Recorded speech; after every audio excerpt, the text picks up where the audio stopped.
내가 성경을 하나님의 명령대로 날마다 자세히 읽어보면 피조물의 한계를 알으라는 겁니다. 피조물의 한계를 알아라. 창조주 하나님과 피조물의 관계를 올바로 아는 것이, 그것이 성숙한, 성장한 하나님의 자녀다. 그래서 생각으로 해야 하나님의 거룩한 뜻에 따라서 살아보려고 노력도 하고 별 사람 다 있잖아요. 그런데 성경은 피조물의 힘이나 능력이나 아니면 피조물의 노력이나 될 수 없는 것을 깨달으라는 거예요. 피조물의 힘이라 능력이라 뭐가 있습니까? 아무것도 없잖아요. 근데 피조물의 그 자신을 과신한다. 피조물의 한계를 알아야 되는데 피조물의 한계를 모른다는 얘기예요. 하나님을 올바로 알면, 내가 피조물이라는 사실을 올바로 깨달으면 한없이 겸손한 거죠. 그렇지 않으면 자기도 모르게 오만 방자해지는 거예요. 그러니까 주님이 하신 말씀인 거예요. 수고하고 무거운 짐진 자들아 다 내게로 오라. 그렇죠? 누구에게 하신 말씀이에요? 유대인에게 하신 말씀이 아니잖아요. 생명책에 그 이름이 기록된 자들, 생명호흡이 들어간 사람들을 향해서 주님이 말씀하시는 거예요. 바리새인들이나 사두개인들이나 서기관들이나 이 사람들이 수고하고 무거운 짐이 없겠습니까? 다 있죠. 근데 그 말씀을 알아듣질 못해. 2000년 전도 마찬가지고 지금도 마찬가지예요. 육신의 짐을, 무거운 짐을 벗게 해주시겠다는 게 아니잖아요. 수고하고 무거운 짐진 자들아 다 내게로 오라. 내가 너희 혼을 쉬게 하리라 그랬잖아요. 혼을, 이 육신 안에 있는 혼적인 사람, 생명 호흡이 들어간 사람을 쉬게 하시겠다는 거예요. 그 약속이거든요. 근데 마치 이런 말씀을 육신이 무슨 무거운 짐이 있다, 빚이 많다, 아니면 무슨 자녀들 기르는데 경제적으로 어려움이 있다, 여러 가지 문제가 사고들 있잖아요. 그런 짐을 벗게 해준다라고 절묘하게 거짓말하는 거예요. 그 성령 받지 못했을 때는 그럴듯하잖아요. 언뜻 들으면 수고하고 무거운 짐진 자들아 다 내게로 오라. 얼마나 좋아요. 다 내게로 오면 내가 너를 쉬게 하겠다. 그 빼버리는 거예요. 너희 혼을 쉬게 하겠다는 말은 빼버리는 거예요. 그냥 너희를 쉬게 한다고 그랬으니까 모여라, 와라. 그래서 무슨 국가적인 재난이나 아니면 가정적인 문제나 질병이나 무슨 자산상의 문제 일으키는 거나 자녀들이 여러 가지 문제가 있잖아요. 이것을 다 해결해 주신다고 약속하셨다고 오라는 거예요. 주님은 세상에 계실 때 한 번도 그런 말씀 하신 적이 없어요. 그러면 가난한 자야 다 내게로 왔나 부자 만들어주마. 그래야 될 거 아닙니까? 병든 자야 다 와라. 오라. 내가 너를 깨끗하게 치료해 주겠다. 그렇게 하셔야 될 거 아니에요. 그게 아니잖아요. 병든 자를 왜 고쳐주셨는지, 왜 가난한 자들을 찾아다니시면서 복음을 전했는지 그걸 깨달아야 될 거 아니에요. 가난한 사람만 골라서 왜 선택하셨는지, 유대인 사회에서 왜 손가락질 받는 죄인이라고 상종도 않는 그런 사람들을 선택하셨는지 궁금하잖아요. 기왕이면 많이 배웠고 그래도 혈통적으로나 가문적으로 유대인도 가문이 있잖아요. 그러니까 뭐 제사장 가문이라든가 선생 가문이라든가 이런 가문에 따라서 사람들을 선택하실 될 텐데 그게 전혀 아니에요.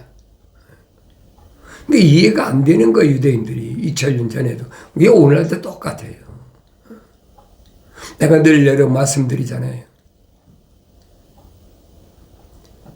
예수 믿으면 부자 된다. 그럼 사람들이 모여도 예수 믿으면 거지 된다. 그럼 사람들 모일 것 같아요. 왔던 사람도 다 도망가요. 주님이 제자 되겠다고 찾아온 사람, 주님이 뭐라고 말씀하십니까? 공중에 새도 집이 있고 여우도 굴이 있는데 나는 인자는 머리 둘 곳이 없다. 그러니까 주님이 제자 가운데 뭐라고 그럽니까? 선생님 나 집에 좀 갔다 오겠습니다. 왜 그래? 그 많은 병자를 고치고 그 많은 기적을 행했으면 무언가 요즘 말로 그렇잖아요. 뭔가 제자들이 알지 못하는 사도들이 알지 못하는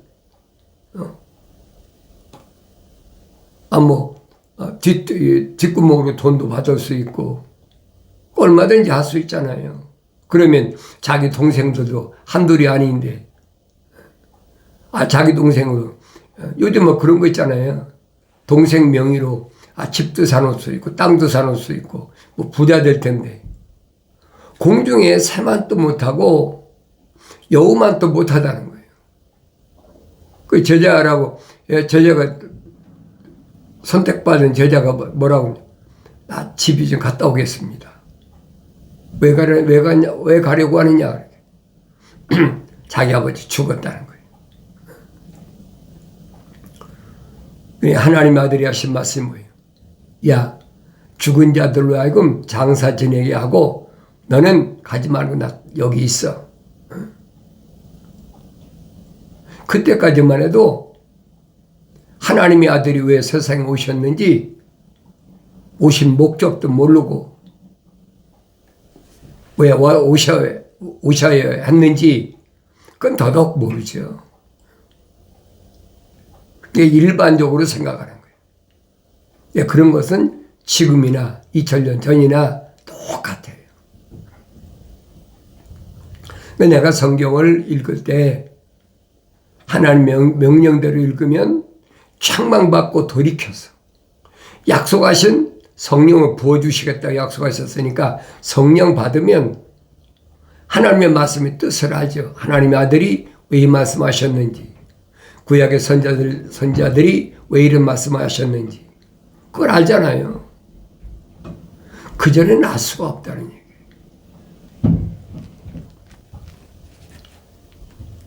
하나님의 아들이 누구를 선택하셨느냐?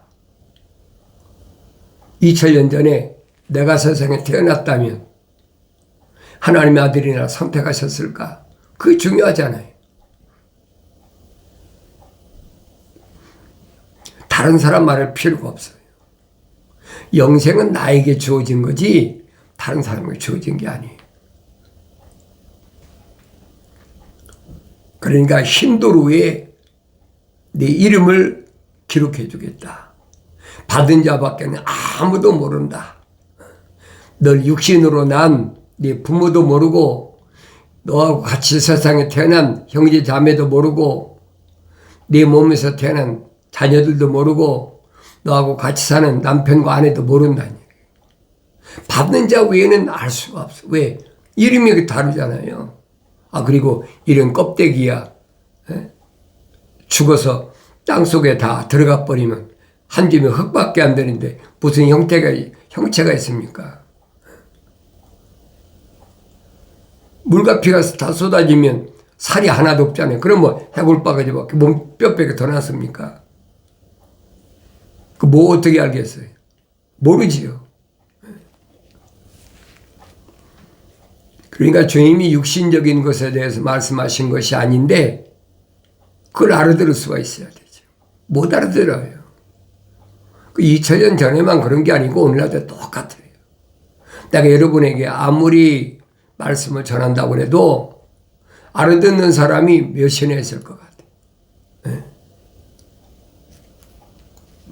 내가 그래서 항상 여러분을 말씀드릴 때 뭘 말씀드리냐.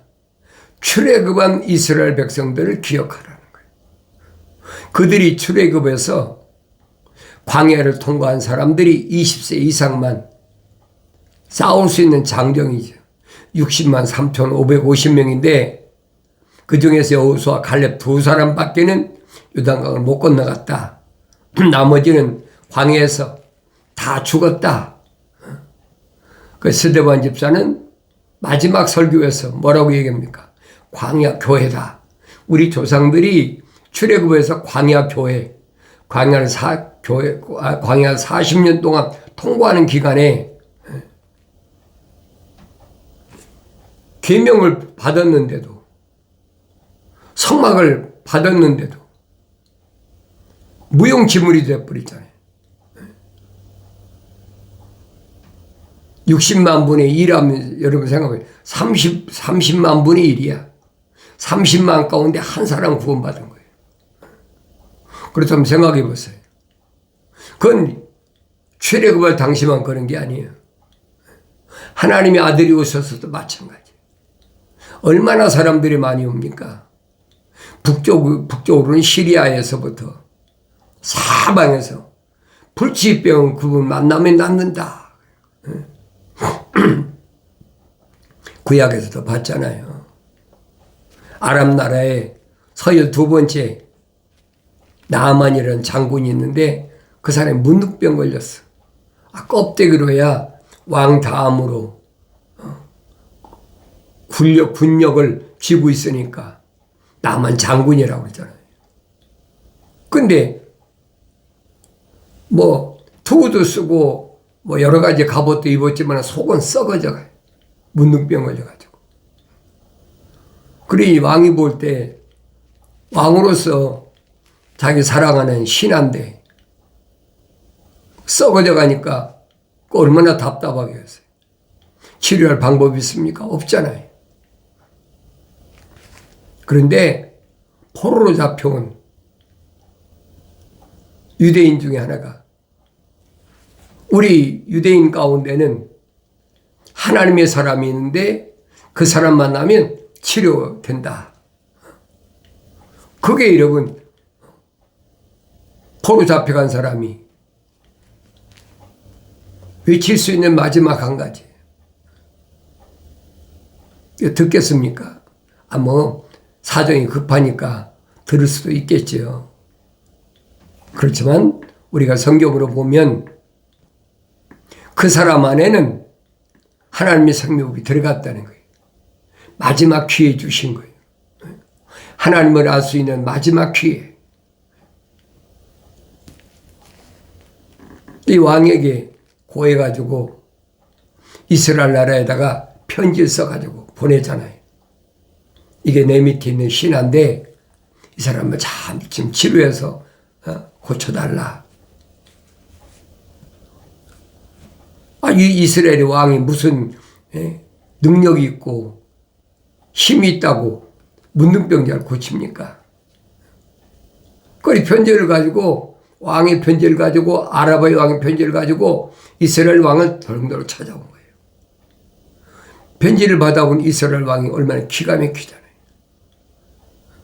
그때가 엘리야가 죽고 나서 대신 엘리사에게 기름을 부어라. 엘리사는 농부예요. 소 가지고 논밭 간을 갈고 있는데 엘리사를 불러가지고 후계자로 안수해 세우잖아요. 엘리야 밑에서 특별히 공부하고 특별히 무슨 받고 그게 아니란 말이에요. 평범한 농부야.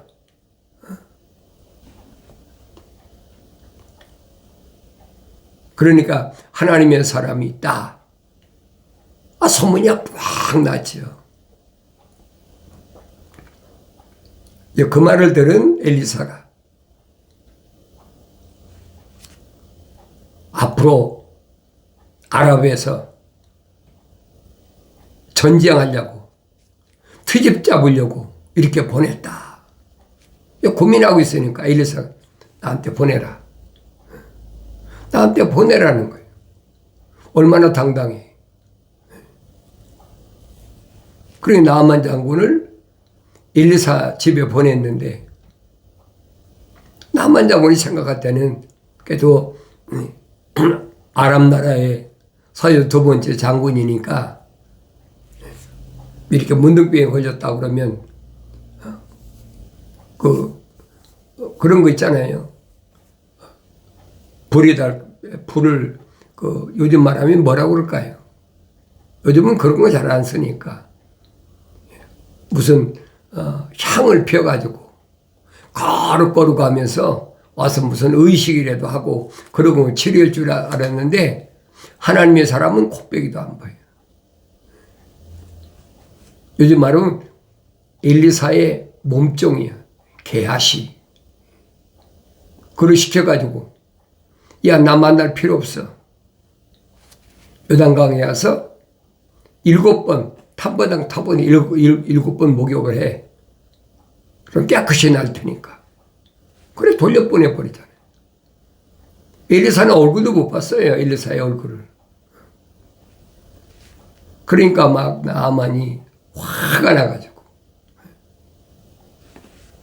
하나님의 사람이라서 큰 기대를 하고 왔는데 자긴 얼굴도 내밀지 않고 종한테 요단강에 가서 7번 텀보다 목욕해라. 그 얘기밖에 안 하잖아요. 그러니까 얼마나 기가 막히겠어요. 화를 내면서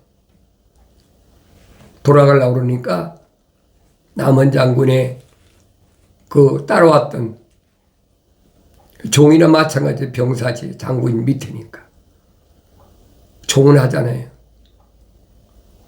장군님, 이보다도 더 귀한 것을, 더 어려운 것을 요구했어도 줘야 될 판인데. 그렇잖아요. 자기가 가져온 금은 보화나 보물 같은 건 한계가 있잖아요.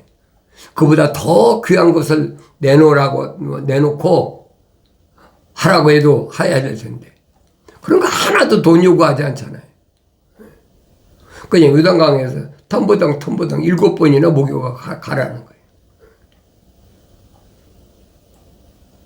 피조물의 심리는 그거예요. 뭔가 의식을 거창하게 해가지고 해야 그래도 뭐가 되는 것 같잖아요. 사람들도 20명 모인 것보다 1,000명 모인 것보다 100만이다 1000만이다 억이다 막 모여서 아우성 치면 꼭 이루어지는 줄 알죠. 마치 여리고성을 200만 가까이 되는 사람들이 함성 소리로 무너졌다. 그렇게 오도하고 있는 거예요. 피조물이 힘써 소리 지르면 된다. 그래서 에레미야 선지자한테 너희는 내게 부르짖으라. 그러면 내가 너희가 알지 못하는 비밀을 알게 하겠다. 이게 부르짖어야 된다. 얼마나 그런 성경 구절을 많이 인용해서 합니까? 성경은 아니거든. 하나님이 나한테 무엇을 준비해 놓으셨나? 하나님의 아버지께서 나에게 뭘 말씀하시고 있나? 읽고 또 읽고 읽고 또 읽고 책망받고 돌이켜서 성령 받고 성장한 사람은 깨닫죠. 아, 그렇구나.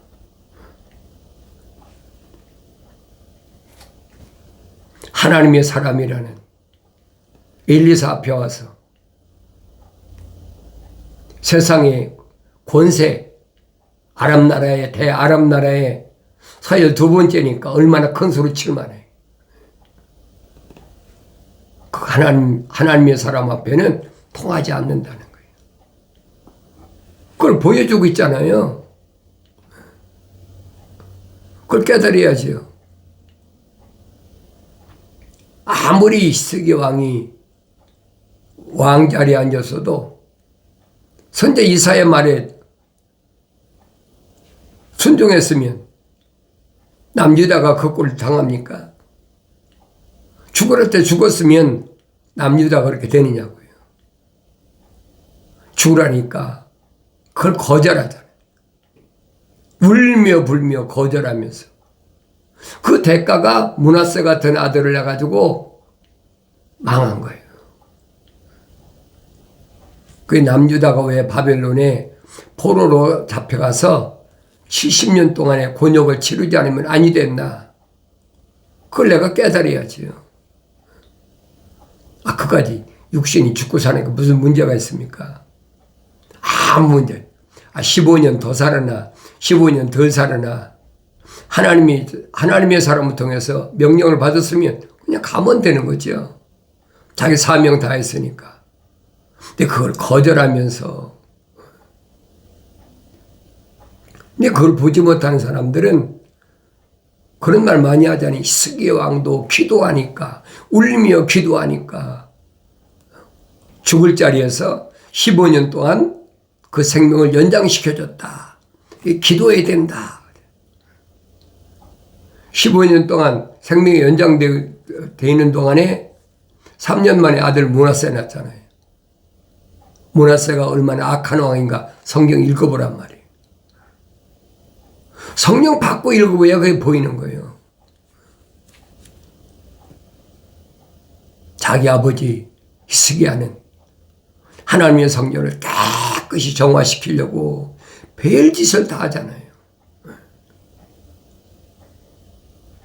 그 자기 주위만 왕으로서 깨끗한다고 깨끗해집니까? 산당은 헐지 않았더라. 산당. 우상을 숭배하는 산당은 헐지 않았더라. 그러니까 하나님의 명령이 얼마나 위대한가는 것을 실제로 보여주잖아요. 아수르가 사내립이 18만 5천을 끌고 예루살렘에 와서 지금 둘러싸고 있는 거예요. 그러면서 랍사게라는 히브리 말을 할 줄 아는 사람을 세워가지고 계속 소리 지르게, 요즘은 마이크 같은 게 없으니까 아날로그 시대니까 소리 지르면서 히브리 말을 그러잖아요. 누가 아람 나라의 아수르죠. 아수르 나라의 사내립의 손에서 건져진 사람이 누가 있느냐? 손 들고 항복하라는 거예요. 히브리 말 뭐라 합니까? 히스기야 말 듣지 말아라. 반항하지 말고 자기들 앞에 굴복하라는 거예요. 그러니까 히스기야가 기가 막히잖아요. 사람들을 보내서 나한테 말하는 건 좋은데 백성들한테 그 얘기 듣지 않도록 히브리 말로 하지 말고 내 아랍 나라 말로 하라는 거예요. 그러니까 백성들이 못 알아들으니까. 그래 다 크게 큰 소리 치잖아요. 히스기야가 아무리 히스기야 왕이 하나님 우리를 도우신다 아무리 떠들어도 속지 말라.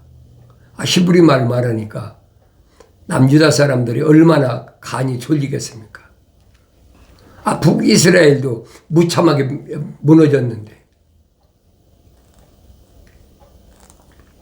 그때 이사야 선지자가 뭐라고 합니까? 히스기야 왕한테 걱정하지 말아라. 저거 아무것도 아니야. 이사야 선지자를 잘 읽어보세요. 이사야서 읽어보시라고. 그 밤에 선지자 이사야의 그 말 한마디에 18만 5천이라는 아수르 군대가 완전히 멸망해버리고 말잖아요. 그러니까 유대인들이 가서 죽였습니까? 아니잖아요. 하늘의 천군이 동원된 거예요. 거룩한 자의 선지자의 입에서 나온 말은 누가 책임져 주냐? 하늘의 천군이 천사가 보장한다는 거예요. 그 내가 성경 읽으면 내가 깨달아야 될 거 아닙니까? 그래서 하나님의 아들이 육신이 입고 오셔서 하신 말씀이 이 어린아이 하나라도 실족되지 않도록 조심하라는 거예요. 사람이 살면서 실족하지 않게 할 수 있는 방법은 없겠지만은 이런 어린아이 하나도 실족하게 하면 어린아이가 다 똑같습니까? 아니잖아요. 생명책의 그 이름 기록된 어린아이 하나를 실족시키면 차라리 내 목에다 연자맷돌이 얼마나 큰지 아세요? 사사 읽어보세요. 그 힘센 삼손이 돌리는 돌 아닙니까? 그런데 그 돌을 목에 메고 물에 빠져라. 그 죽으라는 거지요. 이게 무슨 말인가를 알아야지 내가. 그만큼 어린아이 하나라도 생명책에 기록된 사람은 귀한 보물이라니.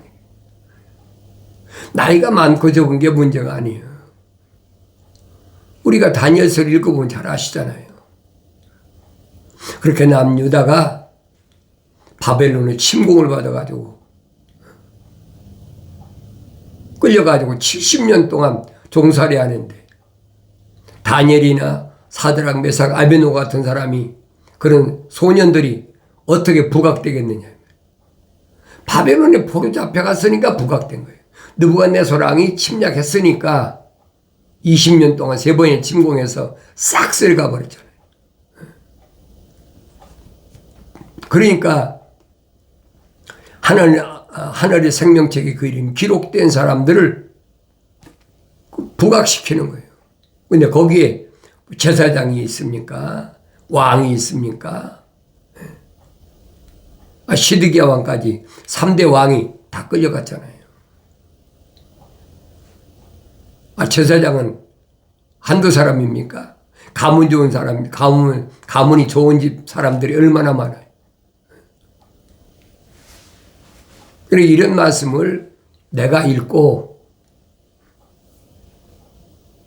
그렇게 느부갓네살이 침공했을 때 나는 그때 당시 내가 태어났다면 나는 어떤 모습인가? 다니엘과 같은 사람인가? 사드락과 메삭과 아베노고 같은 이런 내 소년과 나가 동질인가 아닌가? 그걸 깨달으라는 얘기예요. 성경 그냥 읽는 게 아니에요. 내가 안 보인다면 성경은 나에게 무용지물이에요. 유익한 것이 하나도 없어요. 내가 보여야 나한테는 절대적인 생명의 말씀이 되는 거예요. 여러분이 항상 말씀드리는 거예요. 성경은 한 권 책이다. 창세기 1장부터 요한계시록 22장까지는 한 권의 책이 되어 있는데 한 권의 책은 창조주 하나님 아버지께서 그리신 그림이란 말이에요. 창조의 그림, 거룩한 그림. 그 안에 주인공은 누구예요? 하나님의 아들이잖아요. 2000년 전에 유대인에 오신 하나님의 아들이 주인공이잖아요. 그 주인공이 보여야 된다는 거예요. 그 주인공을 통해서 선택받은 내가 돼야 된다는 거예요. 그렇지 않으면 나하고는 아무 상관도 없어요. 하나님 창조하신 큰 거룩한 그림 안에 내가 안 보인다? 그런 거 자연인이죠. 반드시 보이게 됐다는 거예요. 어느 때만 책망받고 돌이켜서 성령 받으면 반드시 하나님 말씀을 통해서 내가 보이게 된다. 그때 나는 어때야 되느냐? 어때야 되느냐? 빠짐없이 기록되어 있잖아요. 오른쪽이나 왼쪽으로 치우치지 말고 직선길로 가라. 그 명령하에서 순종함으로 인해서 승리함으로 기쁨이 충만한 복된 삶을 살아가길 바랍니다.